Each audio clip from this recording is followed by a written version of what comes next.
Bismillahirrahmanirrahim. Assalamualaikum.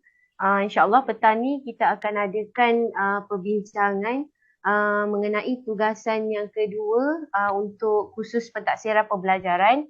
Kita akan buat kritikan untuk artikel yang kita telah pilih yang bertajuk Penilaian Pelaksanaan Program Pentaksiran Alternatif Sekolah Rendah PASR di Sekolah Rendah Pendidikan Khas Integrasi. Okay, kami dari kumpulan 8 terdiri daripada 6 orang ahli, iaitu saya sendiri Nur Amirah, Ina Nur Hazirah, Nur Wafa, Nurul Huda, Saidah dan Saidatul. Okay, kita tanpa membuang masa kita terus tunjuk kepada kandungan jurnal yang pertama, iaitu tajuk seperti yang saya telah cakap tadi. Tajuk dekat sini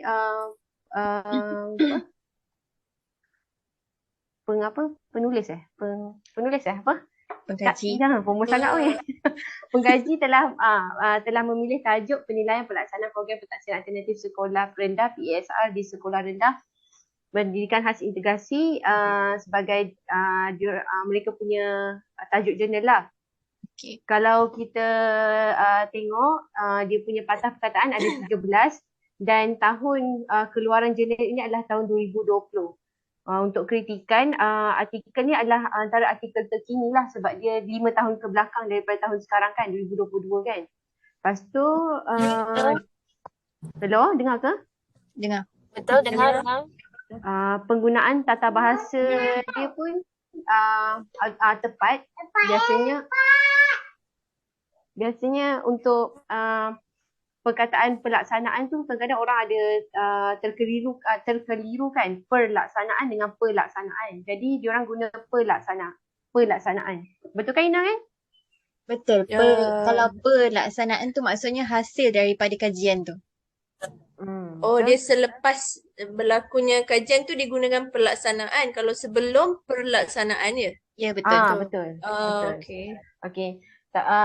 Bagi saya tajuk ni taklah terlalu panjang dan mudah untuk fahami. Macam mana pendapat-pendapat ahli lain? Bersetuju atau tak? Sebab dia terus kepada kajian tu sebenarnya. Jadi orang tak tertanya-tanya pasal apa. Betul. Dan pada pendapat saya juga, saya bersetujulah dengan tajuk tu, dan tajuk tu juga dia masukkan dalam kata kunci. Nanti kita akan pergi abstract, kita akan go through satu-satulah kata kunci yang sepatutnya ada di dalam abstract dan tajuk tu sendirilah. Ya, betul. Okey, untuk yang kedua pula citation dia macam biasa macam yang boleh kita tengok lah. So, kita terus pergi lagi-lagi kepada abstract lah ya. Sebab kita kena start buat kritikan dekat abstract ni. Okey, saya beri kepada Saidatul untuk terangkannya abstract ni. Okey, terima kasih kepada Cikgu Amira. So, saya akan teruskan dengan abstract. So, abstract, kalau kita tengok kat situ, kita ada list kan yang kalau boleh nampak dekat situ kita ada list kan abstract ni kita mesti ada dia punya elemen-elemen tersendirilah. Sebagai contoh tujuan dan objektif mesti ada dalam abstract, iaitu dalam artikel ni pengkaji dia nak objektif untuk menilai tahap dimensi proses dalam pelaksanaan program pentaksiran alternatif sekolah rendah iaitu PASR, dan metodologi ataupun kajian ataupun metod yang diorang guna adalah secara responden 30 orang guru pendidikan khas yang dipilih secara rawak dari 15 buah sekolah dalam daerah Hulu Langat. Dan instrumen iaitu soal selidik lah, dia akan soal selidik 30 orang responden tersebut. Dan kaedah analisis dia menggunakan analisis deskriptif dengan analisis inferensi. Dan yang keempat reka bentuk iaitu model penilaian KIPP. So kat sini kalau kita boleh tengok abstract tu, pada pendapat saya ia adalah cukup padat, cukup informasi yang dia mahu masukkan dalam abstract tu, dan segala maklumat yang kita boleh jumpa lah antara elemen-elemen yang sepatutnya ada dalam abstract kita boleh jumpa dalam abstract artikel ini lah. Dan hasil dapatan dia pun ada, iaitu tahap dimensi proses, yakni pemantauan, penyelarasan dan sokongan pentadbir berada pada tahap tinggi. Dan seterusnya hubungan linear positif yang kuat dan signifikan antara dimensi proses dengan dimensi input dalam pelaksanaan PASR. Seterusnya sumbangan kajian juga, kajian artikel ini dia menyumbang kepada Kementerian Pendidikan Malaysia. Maksudnya apa yang penyelidik ni buat, dia tujuan lainnya adalah untuk memberi sumbangan kepada KPM kita lah untuk memperbaiki dan menambah baik pelaksanaan program agar menjamin ke arah kemenjadian murid dalam program tersebut pada masa hadapan. Dan PBS ni seperti mana kita tahu, dia adalah benda yang 5 tahun yang terkini. Maksudnya baru develop. So penyelidik ni adalah artikel ni adalah salah satu kajian yang untuk bagi sumbangan kepada KPM untuk menambah baiklah dari segi PBS tu sendiri. Pentaksiran berasaskan sekolah, nanti akan diceritakan macam mana PBS itu berlangsung dan metodologi itulah nanti kawan-kawan saya akan explain. Dan seterusnya kata kunci PASR, penilaian pendidikan khas, pemantauan, penyelarasan, sokongan pentadbir. Okey, untuk kata kunci ni saya nak kritik sikit, bukan kritik lah, mungkin tambah baik artikel ni, mungkin dia boleh masukkan lagi sikit kata nama iaitu KIPP. Sebab KIPP kat sini kan dia guna sebagai model untuk menilai dalam artikel ni lah metod yang digunakan. So sepatutnya dia tambah dalam KIPP supaya apabila kita sebagai pembaca, kita kan pembaca, kita akan pergi abstrak dulu. Memang kita akan pergi abstrak dulu dan kita akan lihat secara keseluruhan apa yang aku nak kena faham. Kita sebagai pembaca lah, apa yang nak kena faham dalam artikel ni, apa yang penulis cuba sampaikan. So KIPP ni adalah salah satu model yang kita patut tambah baik dalam kata kunci. Seterusnya penggunaan bahasa yang seperti saya ada sebut sebentar tadi, penggunaan bahasa yang bagi saya agak, kalau kita tengoklah pembaca kita tu tahap yang dia punya capability untuk faham benda tu, sometimes dia tak faham bahasa Inggeris yang dibahasa Melayu kan. Ada orang dia faham English, yes, kalau English dia akan faham A English sampai Z punya English punya bahasa. Maksudnya semua straight English, okay benda tu. Tapi bila dia mencampur adukkan bahasa English kepada bahasa Melayu, contoh instrumen kan dalam abstract tu, kalau kita boleh tengok contoh abstract tu kan, dia instrumen, dia dibahasa Melayu kan. Dan dimensi tu sendiri kita faham dalam, maksudnya dia dibahasa Melayu kan lah antaranya. Dan kritikan lain pula objektif. Kalau pada saya lah, sekurang-kurangnya kalau kita nak buat apa-apa penyelidikan ataupun apa-apa tujuan kerja kita kena at least ada 3 objektif. Tapi penyelidik kat sini, dia hanya ada 1 objektif sahaja. Mungkin dia boleh tambah lagi 2 objektif, apa yang dia nak capai, apa yang dia cuba nak buat dalam penyelidikan ni. So since penyelidikan kan, sesuatu penyelidikan memakan kos yang besar, maksudnya mesti dia akan ada sumbangan ataupun apa kita panggil lah, geran untuk membuat sesuatu kajian, kita ada minta geran something kan. So apabila kita buat satu-satu kajian, kita kena jelas apa objektif, dan objektif tu juga perlu, bagi saya lah, perlu ada beberapa objektif untuk mencapai satu matlamat kita lah ataupun hasil dapatan kita tu sendiri. So bagaimana kawan-kawan? Okey ke saya punya abstract?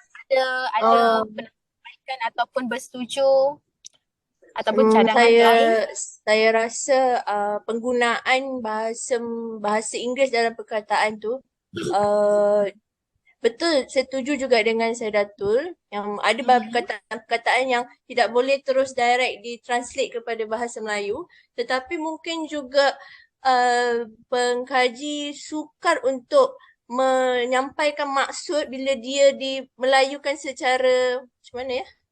Mungkin secara Dia sambung. Dia macam ada Dia sambung.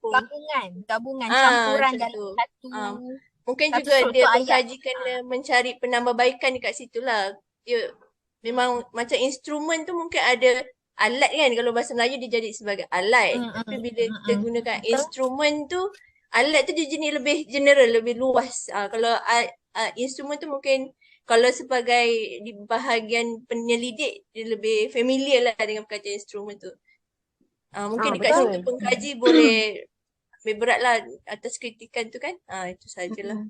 Betul. Okey, terima kasih Dr. Terima kasih Cikgu Huda. Amin. Okey. Lagi satu yang nak Lagi satu tambah saya tu. nak tak. Okey, Nai, Cikgu Mira dulu, Cikgu Mira dulu.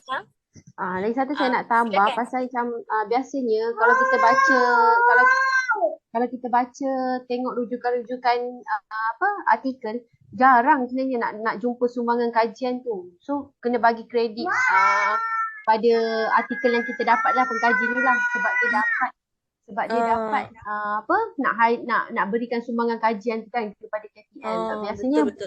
elemen ni tertinggal. Lepas tu lagi satu instrumen tu kan, yang pasal apa? Word instrumen tu, betul. Kadang ada orang yang tak biasa dengan dalam bidang yang bukan dalam bidang tertentu, dia jarang guna perkataan instrumen tu. Tapi macam kalau bagi saya faham apa yang dia nak masukkan. Sebab itu adalah perkataan-perkataan yang biasa ada dekat dalam yang biasa saya dalam kajian. So Ina boleh tambah? Yang kalau macam dari segi abstrak yang macam Cikgu Saidah tu cakap tadi, objektif dekat abstrak cuma ada satu. Saya rasa abstrak yang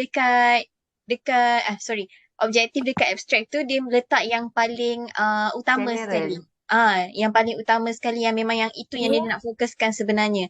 Sebenarnya kalau nanti kita akan tengok lepas ni, sebenarnya dia ada objektif lain. Cumanya dia paling utamakan abstrak yang macam dalam saya dah tulis tu, menilai tahap dimensi.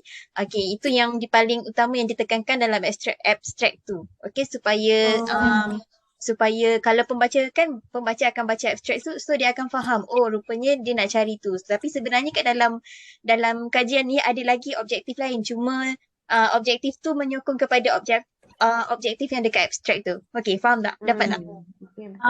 Okey, terima kasih Cikgu Ina. Mungkin saya terlepas pandang untuk baca dekat bahagian-bahagian bawah, ataupun saya cuba highlight lah, saya cuba baca sekali lagi. Terima kasih Cikgu Ina. Okey. Okay, kita move kepada pengenalan. Cikgu Huda akan terangkan. Okey, kita beralih pada bahagian pengenalan.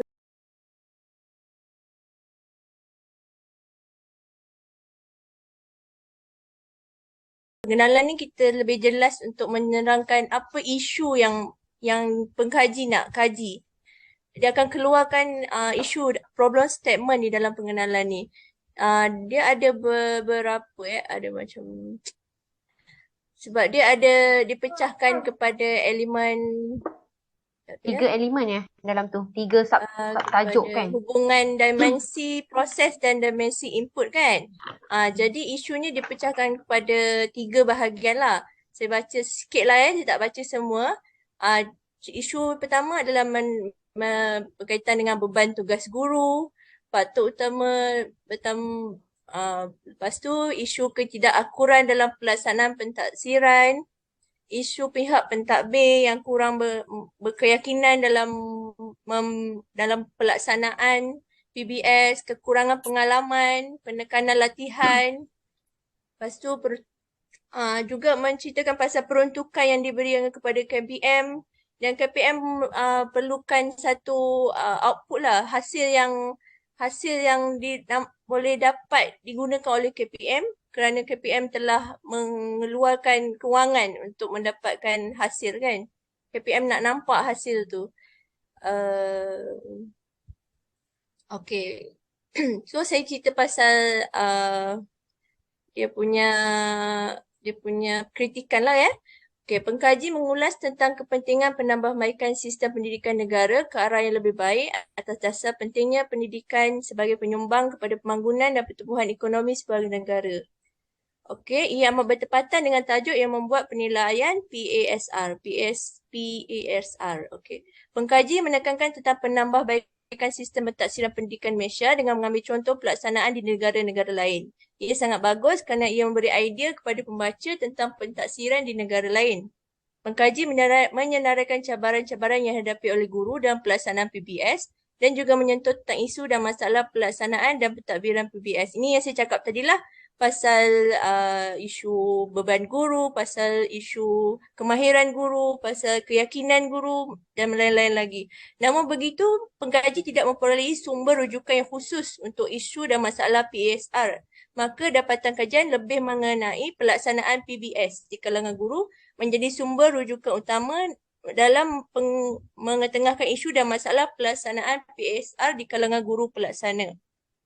Seterusnya, isu yang diketengahkan adalah bertepatan dengan objektif kajian. Ia merangkumi isu pemantauan, penyelarasan, sokongan pentadbiran, pengetahuan guru, kemahiran guru, latihan dan kemudahan yang diperolehi daripada guru pelaksanaan PBS. Kesimpulannya, daripada isu yang diketengahkan pada awal pengenalan bertepatan pada hujungnya untuk menyatakan objektif kajian yang dijalankan. Dia mengambil dalam pengenalan ni, dia mengambil objektif utama yang disenaraikan di dalam abstrak tadi. Okey, kritikan keseluruhan untuk pengenalan ini. Pengkaji telah menyusun pengenalan dengan baik daripada awal dengan penerangan secara general tentang pentaksiran, kemudian memasuki isu-isu yang ingin diketengahkan dalam kajian dan diakhiri dengan objektif kajian. Pengkaji juga tidak melupakan sorotan idea daripada keputusan kajian yang boleh membantu penambahbaikan pada masa akan datang. Dan kalau kita tengok kat abstrak tadi, dia ada cerita pasal hasil sumbangan tu tadi kan yang kita fokus ceritakan sikit tadi. Dia ada juga isikan sedikit di dalam pengenalan ni. Namun begitu, pada pandangan saya, pengkaji tidak memasukkan satu elemen isu yang saya ada dapat pengetahuan tentangnya, iaitu berkaitan dengan sikap guru dalam pelaksanaan PBS daripada rujukan Tan Aimee 2010 yang boleh ditambah sebagai isu penilaian pentaksiran di bahagian dimensi proses, iaitu bahagian pemantauan. Itu sajalah kritikan saya di bahagian pengenalan ini. Macam mana kawan-kawan kalau ada penambahan ataupun komen untuk bahagian pengenalan ni? Macam tadi kan Cikgu Huda, kalau saya mungkin tak berapa selesa untuk campur adukkan antara bahasa Inggeris dan bahasa Melayu sendirilah. Kalau saya nampak dekat kritikan Cikgu Huda tadi tu ada perkataan general ke? General, ya betul. So itu memang ni saya tanyalah, itu memang umum macam penggunaan yang biasa ataupun penggunaan yang biasa ke, ataupun memang Cikgu mungkin Huda penggunaan ambil itu saya ambil sebagai penggunaan bahasa saya lah. Mungkin dia tidak sesuai lah diletakkan di dalam jurnal atau kajian. Kalau general tu secara umum lah patutnya kan. Mungkin di situ perlu ada penambahbaikan lah di bahagian di pihak saya. Okey Cikgu Huda. Cikgu-cikgu lain ada nak bagi tambahan kritikan untuk bahagian pengenalan? Nak tanya yang pasal yang poin kritikan keseluruhan pengenalan tu. Okey, yang poin bawah sekali kan, penulis tidak masukkan satu elemen isu tu memang tak ada kat dalam kajian ni ataupun macam mana? Ia tidak ada dalam kajian ini. Tapi saya rasa poin itu boleh dimasukkan di dalam kajian sebagai satu poin penambahbaikan di bahagian dimensi proses pemantauan tu. Saya rasa itu pandangan saya lah dalam Cikgu dah ada buat kajian jugalah tentang yang dalam ya, saya ada buat kajian pembacaan tentang PBS, di PBD, dia ada masukkan poin sikap guru tu. Okey, faham. Alright. So, secara keseluruhannya pengenalan ni kita jelas kan sebenarnya pengkaji secara... nak pengkaji nak beritahu isu apa yang dia nak bincangkan semua. Lepas tu dia tak bahasa dia tak terlalu rumit untuk kita faham. Ya, senang betul. faham. Secara keseluruhannya dia mencapailah objektif asal yang dia nak tekankan pada pada Pembaca. poin-poin bahagian-bahagian Hmm. yang seterusnya. Okey. Okey. Ada tambahan lain? Atau kita boleh pergi seterusnya ke bahagian sorotan kajian. Okey. Boleh ya? Boleh. Okey, Kita untuk sorotan teruskan. untuk sorotan kajian ni saya akan cuba berikan kritikan lah. Kalau kita tengok kat dalam artikel tu, sorotan kajian ni dia dipecah kepada dua tajuk, subtajuk. Yang satu dia akan cerita pasal pentaksiran alternatif sekolah rendah PASR. Yang kedua dia akan cakap tentang penilaian keberkesanan program menggunakan model KIPP. So dekat sini kita nampak dia ada literature review ni yang dia buat ada dua. Yang mana dia fokus kepada PASR. Saya dah listkan dekat dalam tabel ni literature review yang diberi.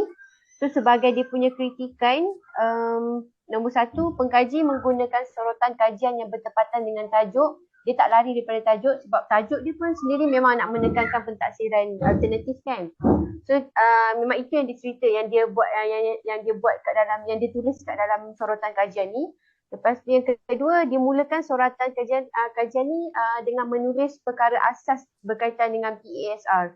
So bila orang baca, so orang tahu, oh PASR ni apa. Kalau kita tengok dekat dalam poin-poin ni, dia ada cerita PASR ni dilakukan dekat sekolah rendah pendidikan khas. So kalau sekolah biasa ada UPSR, kalau sekolah pendidikan khas ni dia ada PASR.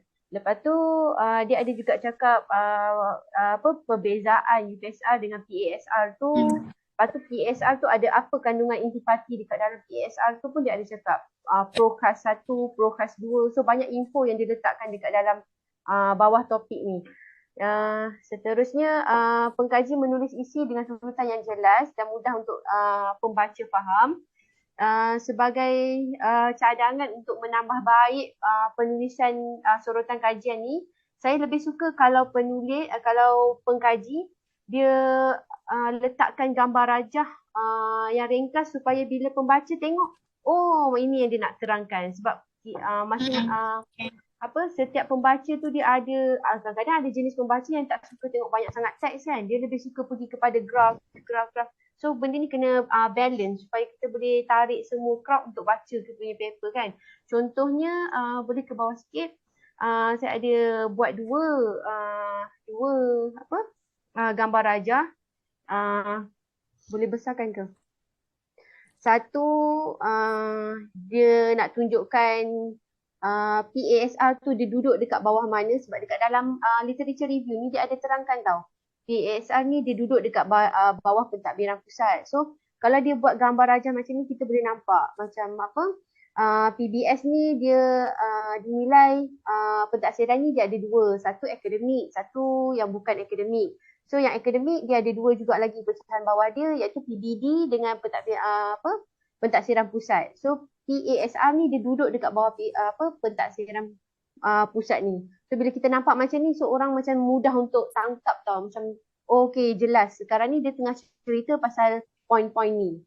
Lepas tu yang kedua, yang tadi saya cakap juga, dia ada bagi tahu info pasal PASR kan. Dia ada ProKas 1, ProKas 2. So kalau dia visualizekan dia apa yang ditulis tu kat dalam darjah ni, so nanti orang lagi senang macam, oh bahasa Melayu, matematik, kemahiran hidup ni ProKas 1. So dia tak payah macam nak refer kepada macam ayat dalam bentuk ayat lah. Itu cadangan penambahbaikan yang boleh saya bagi kepada pengkaji ni. Okey. Saya sebagai orang visual, saya sangat bersetujulah dengan kritikan daripada Cikgu Amirah. Ada penambahan, ada nak tambah yang lain? Boleh juga tambah. Tak ada. Saya teruskan dulu sekejap. Yang untuk dalam sorotan kajian juga, dia buat yang kedua, iaitu penilaian keberkesanan program menggunakan model KIPP. So macam yang tadi kita cakap daripada start tadi, abstract dia highlightkan model KIPP ni. So pengkaji ni dia bijak lah, maksudnya dalam dia punya sorotan kajian pun dia mengkaji juga pasal model-model KIPP ni. Kajian siapa yang pernah buat model KIPP ni, dia ketengahkan kritikan nombor 1 saya, pengkaji mengetengahkan informasi berkaitan model KIPP dalam surutan kajian, iaitu berkait dengan kajian yang dijalankan. Nombor 2, pengkaji membuat citation pada setiap ulasan fakta yang dirujuk. Kalau kita tengok balik kita punya artikel yang kita pilih ni, bila dia dekat bahagian literature review ni, bila dia noktah je, nanti ayat yang selepas noktah tu mesti ada citation. Dia macam tak ada yang dia tak cite. Memang dia rujuk, dia bahan bacaan dia memang banyak lah. Memang macam tu lah sepatutnya bagi saya kalau kita buat literature review kan, sebab kita mengkaji kajian-kajian orang lain kan, untuk menyokong kita punya apa yang kajian yang kita nak buat. Seterusnya kepadatan atas sikit. Kepadatan informasi bagi setiap perenggan adalah seimbang dan mudah difahami. So kalau tengok penulisan pengkaji ni, dia tak adalah perenggan ni banyak, perenggan ni sikit, tak ada. So yang saya nampak dia macam semua balance. Walau bagaimanapun terdapat tahun sorotan kajian yang lebih dari 5 tahun ke belakang, seperti ada yang dalam literature review ni dia ambil kajian pada tahun 2010, 2013. Kalau kita tahu kajian ni dia dijalankan, artikel ni tahun 2020 kan. Biasanya orang nak 5 tahun ke belakang je, tapi dia ambil ada yang rujukan yang dia ambil lebih daripada 5 tahun yang ke belakang. So itulah yang kritikan yang bukan nak cakap negatif lah, tapi mungkin dia boleh tambah baik lah untuk cari kajian-kajian yang terbaru supaya kajian yang dia buat ni dapat disahkan. Okey. Untuk kritikan keseluruhan sorotan kajian, pengkaji ada melakukan kesalahan penggunaan huruf besar seperti perkataan ditetapkan, dia besarkan huruf T. Lepas tu ada juga kesalahan ejaan, garis panduan dia miss huruf N. Itu je yang kalau dekat part sorotan kajian ni. So overall pengkaji ni memang buat sorotan kajian yang padat dan bertepatan dengan tajuk yang dikaji lah, tajuk kajian. So pengkaji menyusun atur isi dengan baik walaupun sorotan kajian ni syarat dengan fakta dan kajian dari pengkaji yang lain. So bila kita baca tu dapatlah fakta-fakta, info-info baru. Dia tak adalah dia tulis tak terlalu panjang dan tak terlalu pendek. Jadi bila kita baca tu just nice, macam okey, untuk faham tu bolehlah kita nak dapatkan apa sebenarnya dia nak cakapkan dekat dalam paper ni. Okay, ada penambahan? Tak ada. Kita ke poin seterusnya. Okey, kita pada poin seterusnya iaitu metodologi.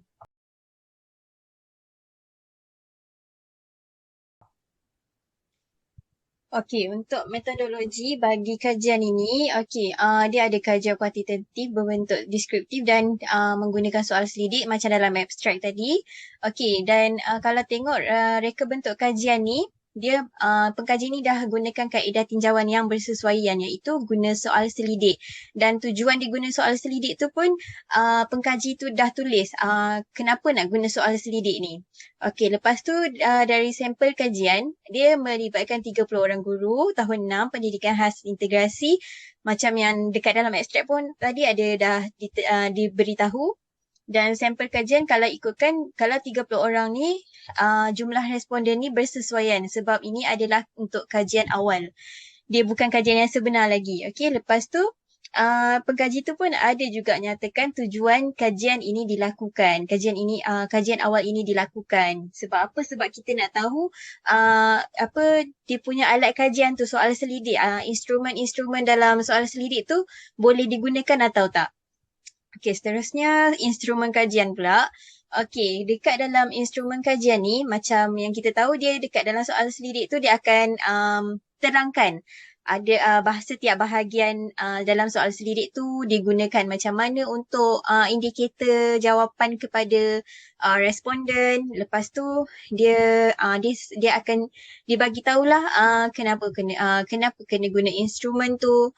Okey, lepas tu cumanya yang saya boleh kritik, pengkaji tidak menyatakan dengan jelas jenis elemen selain bahagian A. Sebab kalau dekat dalam kajian ni dia cuma tulis bahagian A je, demografi. Kalau selain daripada tu B, C, D macam kita boleh tengok dekat bahagian kolom kiri ni, dia cuma tulis bahagian B berapa item, bahagian C berapa item, dia tak cakap pun okey bahagian B ni untuk apa, bahagian C ni untuk apa. Mungkin dia ada sebenarnya, cuma dia tak tulis kepada setiap bahagian tu. Jadi orang tak tahu yang mana satu. Mungkin bahagian B tu boleh jadi dimensi konteks ataupun input, proses, macam tu. Jadi kita tak tahu yang mana kat bahagian tu, bahagian yang apa yang sepatutnya.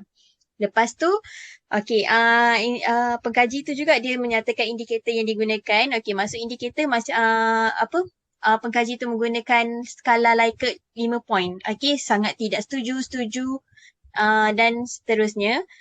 Okey, seterusnya, pengkaji tidak menyatakan dengan jelas mengenai penggunaan nilai perkali kerombak alfa.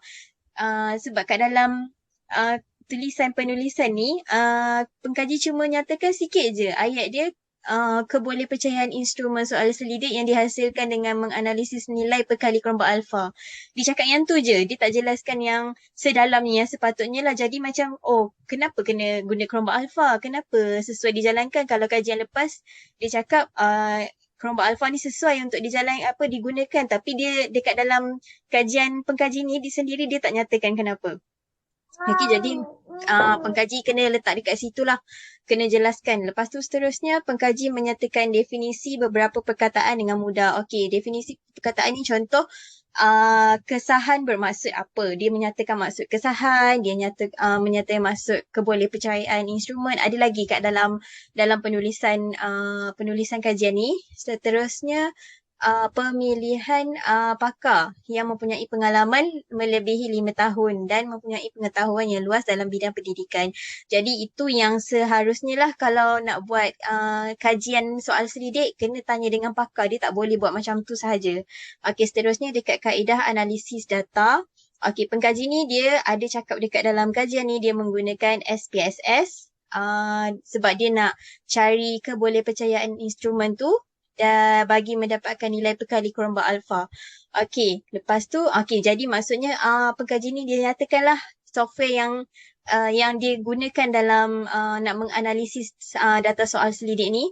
Okey, seterusnya, cara penulisan pengkaji sedikit kurang jelas, membuatkan pembaca perlu mencari maklumat yang dinyatakan oleh pengkaji. Contohnya macam dia pengkaji tu cuma cakap analisis kebolehpercayaan yang dijalankan mendapati keseluruhannya 68 item, iaitu 0.977. Dia bagi tahu tu dulu tapi dia tak cakap, pengkaji tu tak cakap nak refer dekat jadual mana. Okey, mungkin kena tambahkan ayat dekat jadual mana nak kena tengok. Okey, seterusnya penyediaan jadual yang digunakan dalam kajian dan mudah difahami. Dia ada sediakan jadual, ada beberapa jadual. Okey, jadual analisis kebolehpercayaan instrumen, interpretasi skor min dan juga tafsiran perkali kolerasi. Okey, lepas tu pengkaji juga menyatakan tujuan analisis korelasi Pearson yang digunakan dalam kajian. Okey, sebab ini kita kalau ikutkan sebenarnya kajian ni dia nak cari hubungan antara instrumen-instrumen tadi, dan dia pun pengkaji tu dia cakap dia menggunakan analisis korelasi Pearson. Okey. Seterusnya, untuk keseluruhan kritikan keseluruhan metodologi, dekat dalam penulisan pengkaji ni ada beberapa kesalahan ejaan dekat dalam petikan. Jadi mungkin dekat situ kena take note lah. Okey. Pengkaji perlu menyatakan terlebih dahulu bahawa kajian ini merupakan kajian awal yang dilakukan bagi mengelakkan pembaca berpendapat kajian ini adalah kajian sebenar. Okay, at first saya baca kajian ni mula-mula saya ingat itu adalah kajian sebenar. Bila saya baca lagi sekali sebab dia macam ada macam kenapa macam bukan kajian sebenar, sebab dia cakap kajian awal, dan kajian awal tu saya tengok responden dia pun sikit. Saya baca lagi sekali, rupanya ini adalah kajian awal bukan kajian sebenar. Okey, lepas tu pengkaji perlu mengulas lebih lanjut mengenai nilai perkali kerombak alfa yang digunakan. Sebab yang macam saya cakap tadi lah, pengkaji tu cuma buat satu ayat je. Jadi saya tak tahu macam kenapa dia nak guna kerombak alfa tu. dan penulisan dan penyediaan jadual yang mudah difahami. Okey. Alright. Maknanya kajian awal tu adalah pilot Pilot study. Kalau panggil survey. pilot study. Pilot study. Ah. Pilot study. I see. Kalau kita tengok pada skala Likert tu kan, Aha. pada pandangan Cikgu Ina, Likert lima mata dipanggil tu sesuai ke tidak? Sesuai? Saya rasa sesuai. Ya. Sebab dia boleh juga pakai 4, tapi kalau ikutkan ikut pengkaji ni dia pakai 5 point. Okey, daripada sangat tidak setuju dengan sangat setuju, mungkin dia nak cari setiap mungkin kalau 4 point macam tak cukup. Macam ada yang tak sampai Kena dekat ganjil macam tu kan. dekat tak sampai koresponden, so dia pakai 5. Okay. Okey. Cikgu Ina, saya macam ada kekeliruan sikit. Untuk instrumen, dia punya ejaan dia memang ada T ke ataupun tak ada T? Oh, okey. Kalau bahasa Inggeris, instrumen ada T lah. Kalau bahasa Melayu tak ada. Okey. Yang saya kena betulkan. Okey, terima kasih. Terima kasih. Alright. Okey, seterusnya pergi pada Cikgu Faidah. Assalamualaikum. Untuk dapatan dan perbincangan,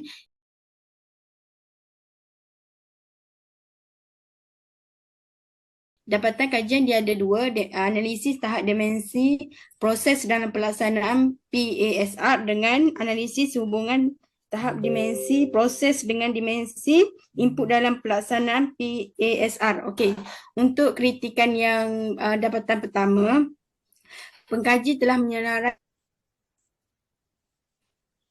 untuk bahagian dapatan dan perbincangan, pengkaji ada buat 2, iaitu analisis tahap dimensi proses dalam pelaksanaan PASR dengan analisis hubungan tahap dimensi proses dengan dimensi input dan pelaksanaan PASR.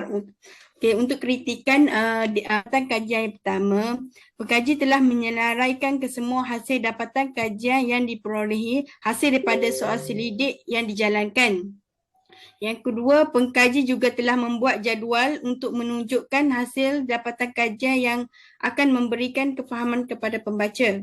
Namun begitu, pengkaji tidak menjelaskan dengan terperinci sebab dapatan kajian dimensi proses yang berada pada tahap sederhana dan rendah.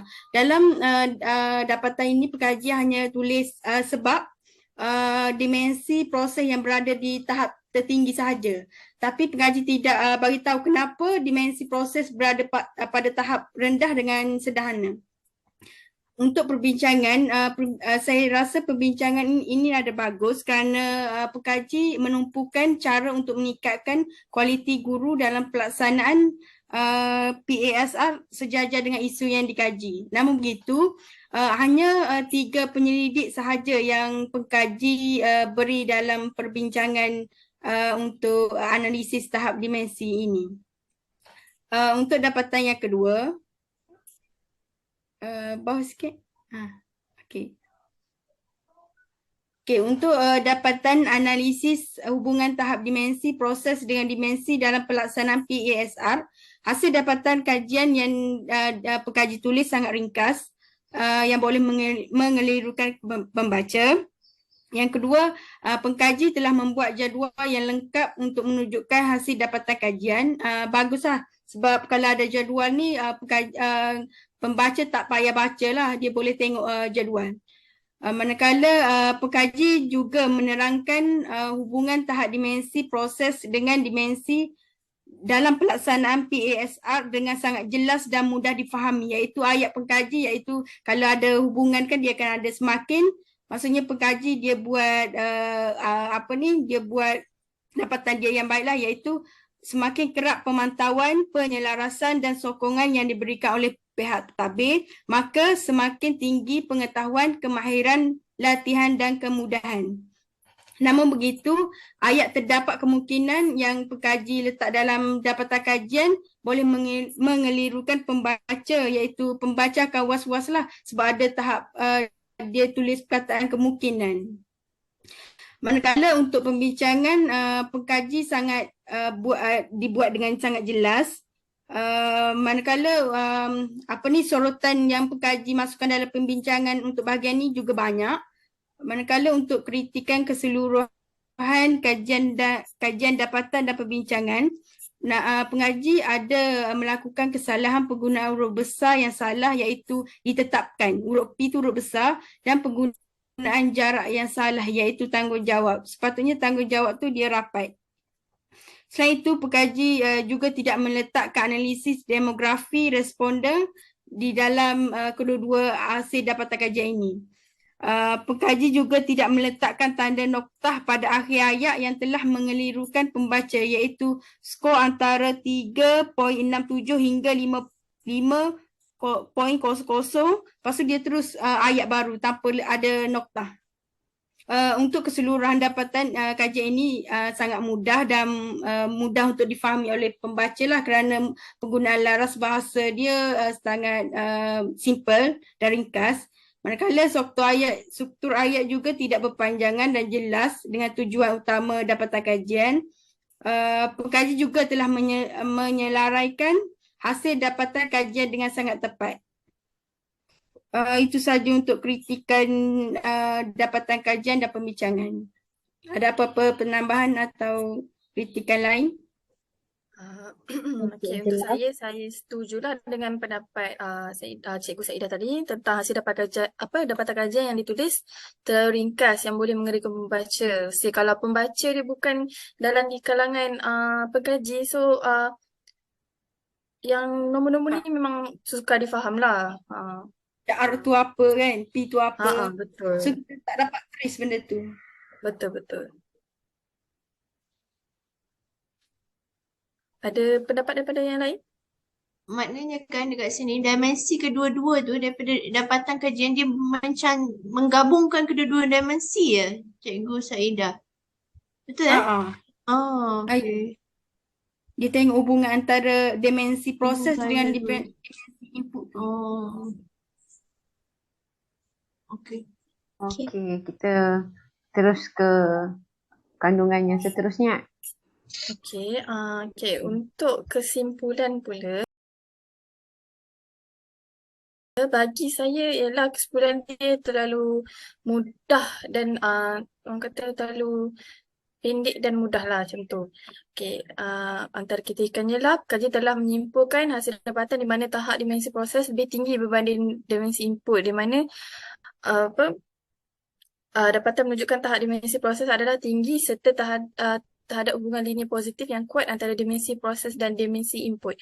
Okey, yang kedua pula, pengkaji menyatakan bahawa penilaian perlu diperbuat secara menyeluruh untuk membuat penyelesaian untuk diteruskan, membuat penambahan atau ditamatkan. Okey, seterusnya, pengkaji telah menyatakan bahawa pentaksiran alternatif sekolah rendah PASR menggunakan pendekatan pendidikan holistik. Okey, namun sepanjang penulisan pengkaji tidak menerangkan tentang pendekatan holistik, di mana pendekatan ini majoriti sekolah antarabangsa di Malaysia mengamalkan pendekatan ini.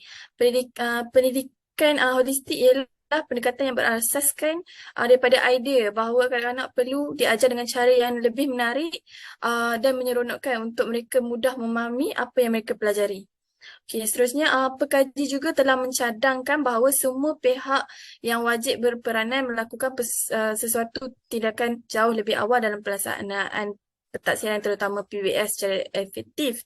Okey, namun pengkaji telah melakukan kesalahan ejaan seperti mengantikan dan terutama kepada terutama macam tu. Okay, pengkaji telah menggunakan huruf besar di dalam perkataan seperti diharapkan. P tu dia letakkan huruf besar. Sepanjang penulisan pun banyak salah macam tu kan. P tu dibesarkan. Okay. Untuk kritikan keseluruhan pula, kesimpulan, pengkaji ada melakukan kesalahan berterusan dalam kesalahan ejaan dan menggunakan huruf besar dalam perkataan. Keseluruhan kesimpulan sangat mudah untuk difahami kerana menggunakan laras bahasa yang mudah difahami. Struktur ayat juga tidak berpanjangan dan jelas dapat menyimpulkan penulisan. Pengkaji juga telah memberi cadangan yang mudah dan ringkas di dalam penulisan kesimpulan. Seterusnya menerangkan kajian yang telah dijalankan. Namun begitu, pengkaji juga perlulah melontarkan cadangan yang lebih menarik. Okey, dapat disimpulkan bahawa kajian ini juga dapat digunakan sebagai bahan untuk pelaksanaan pentadsiran oleh guru-guru serta pentadbir. Okey, untuk rujukan pula, kebanyakan rujukan tidak meletakkan tahun terbitan dalam kurungan. Okey, macam ni contohnya Ahmad A 2010, dia tak letak dalam kurungan sebab saya dah buat macam research ke, macam mana nak cakap? Saya ada cari kat Google lah dia punya format semua kan. Sepatutnya tahun ni dalam kurungan. Tapi kebanyakan ni dia tak letak dalam kurungan. Okey, lepas tu jika terdapat lebih daripada 7, masuk 6 pertama, kemudian masukkan elips. Elips ni maksudnya dia macam ada titik-titik ni. So ada satu ni dia letak lebih daripada 7 tapi dia tak dia letak nama semua je, dia tak ikut format lah. Sepatutnya dia letak yang macam ni lah, yang kelabu ni. Dia ada letak titik-titik, lepas tu sambung yang nama yang terakhir. Okey, seterusnya rujukan kajian dipetik daripada bahan atau data yang benar dan kukuh serta mempunyai rujukan bibliografi yang tepat.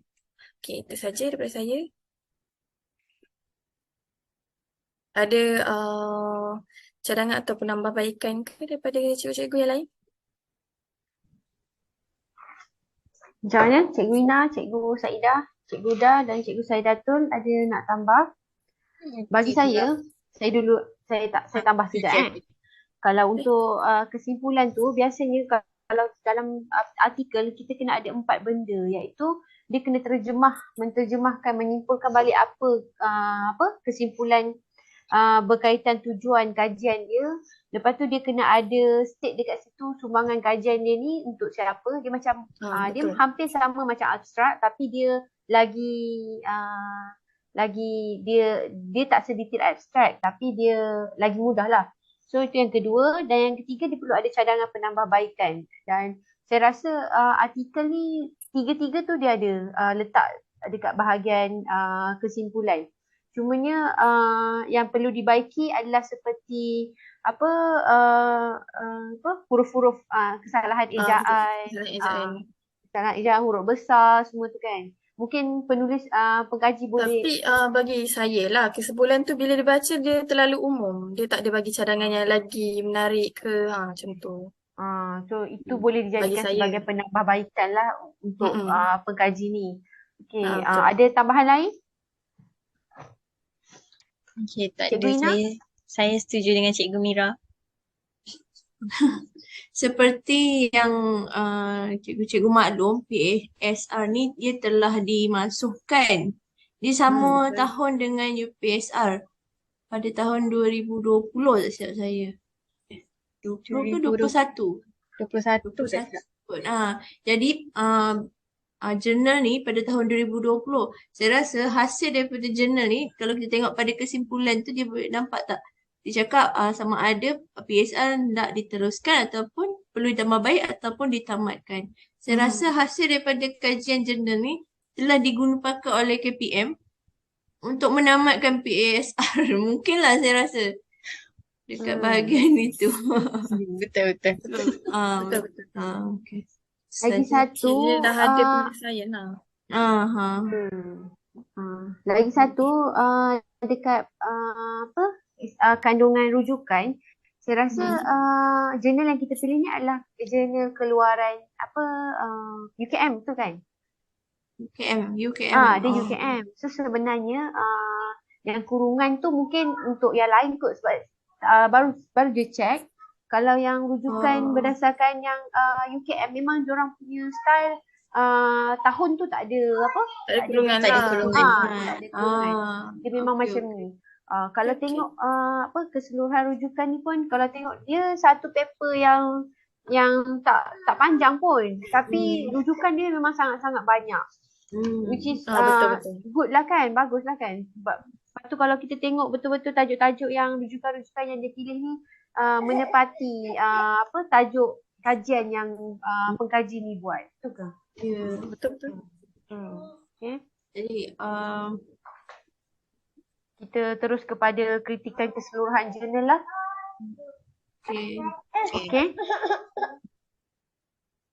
Okey, siapa yang nak mungkin Cikgu Saidah nak mulakan dulu untuk kritikan keseluruhan jurnal.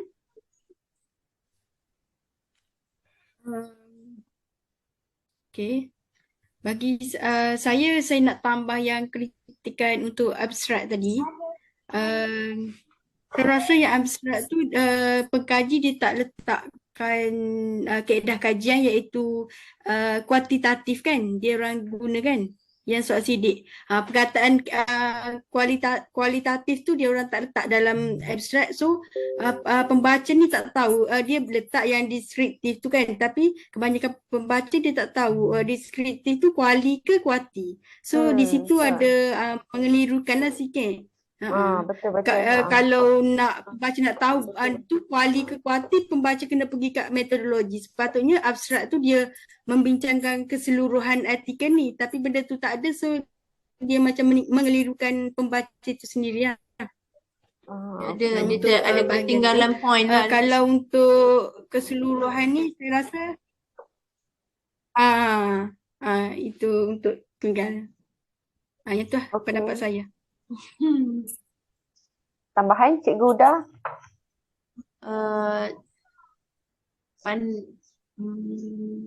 Macam mana pula dengan dia punya keseluruhan? Pula, okay, Cikgu Huda. Macam mana pula dia punya kritikan berdasarkan keseluruhan konten artikel ini?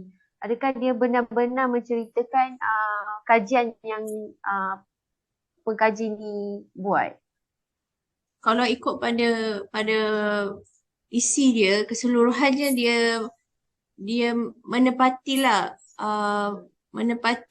maksudnya mencapai objektif yang nak disampaikan, tetapi untuk memahami secara mudah jurnal ni dia bukan satu benda yang mudah lah untuk memahami. Dia perlu pengulangan pembacaan tu perlu dilakukan lah. Kalau kita sebagai orang, mungkin sebagai pembaca luar lah kan, dia agak mencabar lah untuk memahami apa yang nak disampaikan oleh pengkaji jurnal ni sebenarnya. Tapi keseluruhannya bila kita dah jadi keseluruhannya bila kita dah ulang-ulang baca tu, kita nampak dia mencapai lah objektif kajian yang nak dia orang lakukan. Ya, saya pun setuju. Macam mana pula dengan Cikgu Fa? Ya. Cikgu Wafa? Untuk apa tu? Ada penambahan untuk itulah secara keseluruhannya bila dibaca balik banyak yang kritikan juga, ada yang banyak apa orang kata sepatutnya pengkaji ni dia baca balik sebabnya dia banyak melakukan kesalahan macam ejaan, kesalahan letak huruf besar di tengah-tengah dalam perkataan. Sepatutnya pengkaji ni lebih peka lah untuk tu, sebab dia buat untuk diberi untuk membaca. So dia pengkaji ni harus lebih teliti lah ya. Lebih teliti, ya, betul. Sebelum dia hantar kajian ni. Keseluruhannya dah baik dah. Dia punya kajian semua dah baik. Cuma masalah-masalah teknikal pada penulisan, ejaan semua macam tu kan. Bagi saya pun pengkaji ni dia tulis dengan baik, sebab kalau kita tengok dekat part metodologi ke macam tu kan, dia tak ada dump terus semua info dalam bawah satu topik tau. Tapi dia pecahkan instrumen kajian, dia pecah-pecahkan. So orang nak baca mudah untuk orang baca. Macam pengenalan dan sorotan kajian pun macam tu, dia pecah-pecahkan kepada sub topik. Dia tak terus tulis panjang-panjang daripada awal sampai ke akhir dekat bawah pengenalan tu kan. Lepas tu penggunaan jadual pun bagi saya sangat-sangat bagus lah, sebab kita memang memerlukan tabel untuk kita rujuk kan, untuk rujuk, memudahkan kita untuk rujuk. Kadang-kadang daripada situ kita nak baca ayat panjang sangat, tapi kita tengok jadual satu, so nanti cari key point dekat jadual satu, okay ni ayat ni nak terangkan jadual ni. So memudahkan pembaca untuk faham lagi artikel ni. So ada lagi penambahan Yang nak ditambah Cikgu Tambahan Ina? lain, bagi saya tambahan lain untuk metodologi tu, untuk metodologi yang dia kata 30 responden tu, dia ada sebut tak pasal kenapa dia pilih 30, bukan 60, bukan 50 dan daripada 15 buah sekolah. So kat situ macam pengkaji tu dia tak statekan kenapa dia memilih metodologi soal selidik untuk 30 responden dan 15 buah sekolah tu lah. So yang sebab pemilihan tu dia tak jelaskan dekat situ lah. Itu sajalah kot saya punya keseluruhan ataupun teori saya. Cikgu Ina ada nak buat kata-kata? Okey, kalau berdasarkan keseluruhan jurnal, okey, macam yang kita tahulah, yang kajian ni dia memang bertepatan dengan tajuk dia. Cumanya dalam pengolahan penulisan tu mungkin ada kekurangan yang pengkaji tu kena tulis dengan jelas supaya pembaca lebih faham kenapa, bagaimana dan seterusnya dalam sepanjang melakukan kajian tu. Okey, lepas tu kalau kajian dia bagus sebenarnya sebab kita kalau kita tengok pun kajian ni dia ada menyumbangkan memberi sumbangan kepada KPM kan sebab dia nak tahu persepsi daripada setiap guru-guru dekat sekolah, responden-responden yang dipilih tu, dia nak tahu pendapat guru-guru tu sama ada PASR ni berkesan atau tak. Okey. Lepas tu tapi okey lah, kajian ni okey lah sebenarnya, cuma dari segi penulisan je kena perbaiki lagi. Okey. Okey. Itu saja. Itu saja dari kritikan dari kumpulan 8. Okey, jadi kita tamatkan kita punya perbincangan sampai di sini dan selebihnya akan ditulis di dalam laporan. Okey? Okey. Terima Okey. kasih. Terima kasih. Assalamualaikum. Terima kasih semua. Assalamualaikum.